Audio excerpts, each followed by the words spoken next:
महामंडळामधून महाव्यवस्थापकीय पदावरती माधव काळे यांची तात्काळ नियुक्ती करा।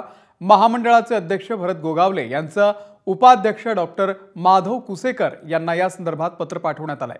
माधव काळे यांची वर्षभरासाठी करार पद्धतीने नियुक्ती करण्याच्या सूचना त्यांनी दिलेल्या आहेत। पडळकर खोत सदावर्ते यांनी माधव काळे यांच्यावरती घोटाळ्याचा आरोप केलेला होता। गोगावलेंच्या पत्रानंतर पडळकर खोत आणि सदावर्तेंच्या भूमिकेकडे आता आपल्या सगळ्यांचं लक्ष लागलेलं आहे। निलेश बुधावले आपल्याला या संदर्भातले अपडेट देतील। निलेश, अमोल, महायुतीमध्ये शहाचं राजकारण सुरू आहे का अशी चर्चा आता सुरू झाली आहे। कारण साधारणपणे 6-7 महिन्यांपूर्वीच सदावर्ते असतील, गोपीचंद पडळकर असतील किंवा सदाभाऊ खोत असतील यांनी महाव्यवस्थापकीय पदावर असणारे माधव काळे यांना पदावरून मुक्त करा, पदावरून काढून टाका यासाठी आंदोलनं केली होती। आणि माधव काळे यांची जी नियुक्ती झाली होती कंत्राटी पद्धतीने ती काढायला हे 3 महत्त्वाचे नेते जबाबदार होते।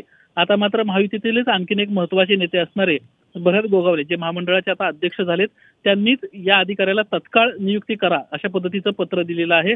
महामंडळाचे जे व्यवस्थापकीय संचालक आहेत माधव कुसेकर यांना हे पत्र देण्यात आले आणि त्या पत्रामध्ये तत्काळ नियुक्तीच्या सूचना गोगावले यांच्या वतीने देण्यात आल्या। त्यामुळे एकीकडे पडळकर खोत सदावर्ते यांनी ज्या माधव काळे यांच्यावर चालक भरती असेल, 450 कोटींचं ब्रिक्स स्वच्छता कंत्राट असेल किंवा 90 कोटींचा रोलेटा कंपनीचा कंत्राट घोटाळ्याचा आरोप केला होता, त्यांनाच आता पुन्हा पदावर घेतलं जातंय आणि ते ही कंत्राटी पद्धतीने घेतलं जातंय। त्यामुळे सर्वांच्याच भुवया उंचवलेल्या आहेत आणि एकंदरीतच आता हे 3 महत्त्वाचे नेते भरत गोगावले यांच्या या भूमिकेबद्दल काय भूमिका घेत आहेत हे पाहणं महत्त्वाचं राहणार आहे। अमोल, निलेश, धन्यवाद दिलेल्या या संपूर्ण माहितीबद्दल। एबीपी माझा, उघडा डोळे बघा नीट।